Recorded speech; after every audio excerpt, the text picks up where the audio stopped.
앞서서도 말씀드렸다시피 오늘은 또 디파이 2.0과 관련된 부분 전달해 주신다고 했거든요. 이 디파이가 이제 벌써 2.0까지 이제 나오는 건가요? 네. 2.0, 그러니까 이제 1.0에서 2.0으로 되는 거니까 업그레이드 되는 거라고 봐야 되겠죠. 네. 그래서 이제 그 처음에는 2.0이 나온 지는 조금 됐습니다. 사실 한 몇 개월 됐는데요. 그러면서 그거에 대한 아류 프로젝트들, 그러니까 포크라고 하죠. 네. 이렇게 복사다고 하죠. 바로 이제 하는 그런 프로젝트들 많이 이제 생성되고 있는데요. 그럼에도 불구하고 사실 제가 이제 고민을 좀 하는 건 너무 많은 수익으로 인해서 굉장히 큽니다. 그러다 보니까 폰지다 아니면은 뭐 다단계다 이런 식의 그런 그 말도 좀 많아서 그쵸. 함부로 소개하는 게 조금 좀 꺼려지긴 했습니다만 일단 2.0이 상당히 자리를 잡아가고 있고 네. 트렌드로 나타나고 있기 때문에 소개를 드리는 게 좋겠다는 생각을 하는데요. 네. 아무튼 소개 드리면서도 주의를 당부드리고자 하는데 우선 디파이 2.0 아직 그 검증되지 않았습니다. 개발진이나 아니면 운영진이 지금 뭐 그 오픈돼 있지 않고요. 그 다오라고 하죠. 그러니까 탈중앙화 자율 조직이 네. 운영한다고 얘기는 하고 있습니다. 그렇지만 어쨌든 소중한 자본이 들어가 있기 때문에 무지성으로 투자하는 부분에 대해서는 좀 유의해 주시고요. 둘째로는 보통 프로젝트들이 그 오디트를 받습니다. 외부 감사를 받죠. 그 공신력 있는 기관으로부터 오디트를 받아가지고 그 블록체인이 가지고 있는 그 성질, 그 스마트 컨트랙이나 이런 부분이 공정하게 이루어졌다라는 것을 이제 외부로부터 오디트를 받는데 디파이 2.0은 아직입니다. 그러다 보니까 제가 좀 이제 꺼리기는 하는 그런 상태이지만 네. 어쨌든 지금 디파이 1.0이 상당히 시장에서 소외되는 그런 면도 없지 않아 있고 업계에서도 그런 부분을 잘 알고 있습니다.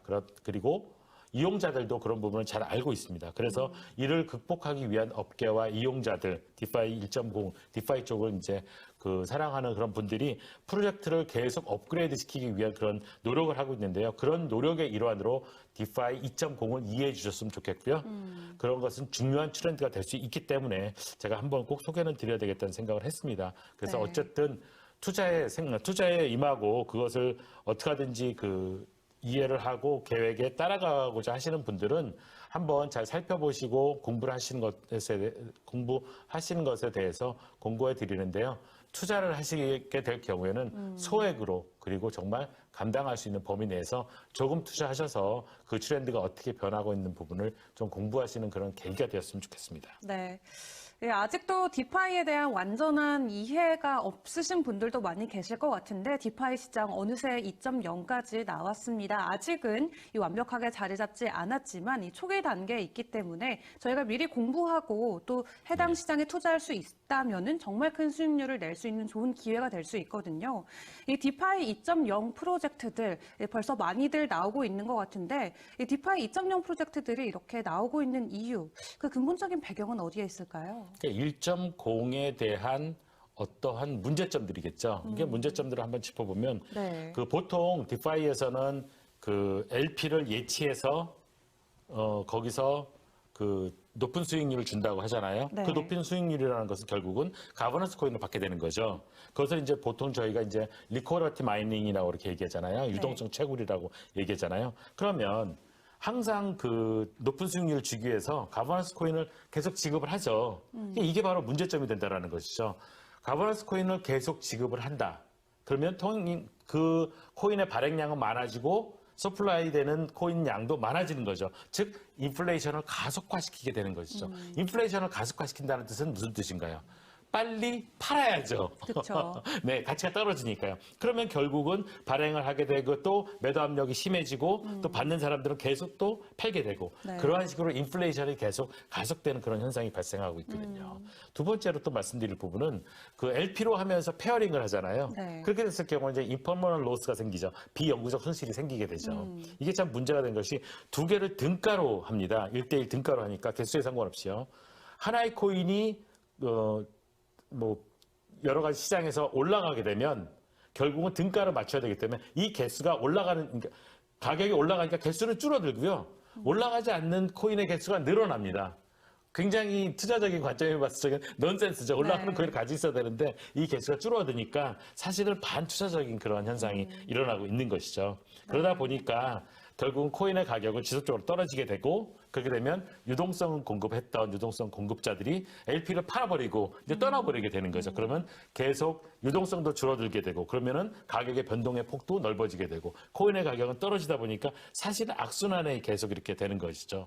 이런 와중에 새로운 디파이 프로젝트가 나와서 높은 수익률을 주겠다고 하면 새로운 디파이 쪽으로 민물처럼 몰려가는 거죠. 예, 그리고 나서 기존에 있었던 디파이 프로젝트는 어떻게 보면 썰물처럼 빠져나가게 되다 보니까 거의 패닉 상태에 빠지는 이러한 문제점들이 있었습니다. 네. 특히 우리나라 같은 경우는 좀 시장이 좁아서 그런지 몰라도 좀 그런 편중화 현상이 좀 심한 그런 경향이 있었습니다. 네. 예, 기존의 디파이 1.0의 문제를 좀 보완하기 위해서 2.0이 나온 건데 이 어디서부터 어디까지가 1.0이고 또 어디서부터가 2.0일지 헷갈리시는 분들도 계실 것 같아요. 디파이 1세대와 2세대 저희가 어떻게 구분해야 될까요? 1세대는 좀 전에 이제 그 제가 설명드린 그 부분 정도로 생각하시면 되고요.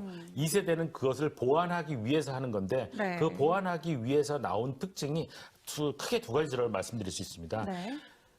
LP 공급자가 누구이냐가 첫 번째고요. 두 번째는 높은 수익률을 계속 유지해 줄 수 있느냐 네. 이 부분이거든요. 첫 번째 LP 예전에는 디파이 1 같은 경우에는 LP를 제공하는 프로바이더죠. 제공하는 사람들이 외부의 투자자들이나 이용자들이죠. 높은 수익을 얻기 위해서요. 그런데 2.0에서는 그 LP를 프로토콜 자체, 프로젝트 자체가 홀딩하고 자체가 유동성을 공급합니다. 그렇기 때문에 유동성이 줄어들 리는 없겠죠. 네. 그러니까 안정적으로 유동성을 공급하기 때문에 유동성의 이탈을 방지할 수 있고요. 두 번째로는 높은 수익률을 유지하기 때문에 이용자들이 이탈하는 일이 없겠죠. 그러니까 기존에 1.0에서 가지고 있던 그런 단점들을 보완하고 가버넌스 코인의 가치를 유지하거나 상승시키는 그런 역할을 합니다.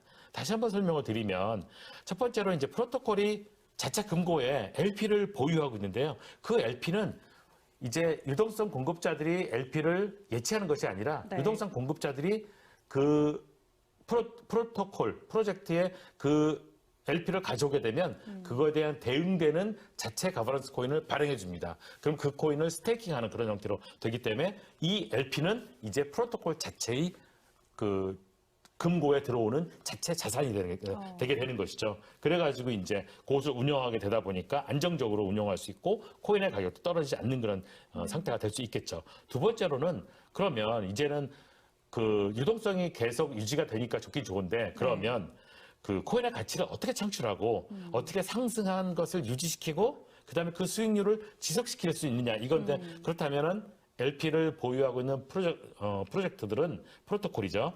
지속적으로 수익을 만들어야 되겠죠. 그러니까 LP들이 계속 사용자들이 LP들을 계속 가져와서 코인으로 가버넌스 코인으로 바꿔갈 수 있게끔 유도하고요. 그다음에 다른 곳에 그 LP를 가져온 것을 다른 곳에 예치해가지고 수익을 창출한다든지 LP 수수료를 또 수익으로 창출한다든지 해서 이 수익을 전부 다 모아가지고 그 전체를 그 스테이크 하는 사람들, 스테이커라고 얘기하죠. 그 사람들에게 이자로서 보상으로서 돌려줍니다. 그리고 동시에 베킹이라는 원리를 그 도입해가지고 설명을 해주고 있는데요. 베킹이라는 것은 가격을 지지해준다는 그런 의미로 네. 이해하시면 됩니다. 네. 그래가지고 보통 이제 그 올리퍼스가 대표적인 그런 경우인데요. 1오미 가버넌스 코인인데 1다이 메이커 다오에 $1 연동하는 거죠. 거기에다 이제 연동시켜 주는데요. 리저브 커런시 준비 통화라는 개념으로 이제 설명을 하고 있습니다. 그리고 이제 그 두 번째로 또 말씀드릴 부분이 게임 이론을 이제 도입하는데요. 이 게임 이론은 간단히 설명드리면 다 같이 팔지 않고 홀딩하면 살고 팔면은 우린 죽는다. 이 개념이라고 보시면 됩니다. 네. 이 설명해 주신 대로라면은 이 디파이 2세대 정말 이상적인 투자 구조가 맞는 것 같습니다.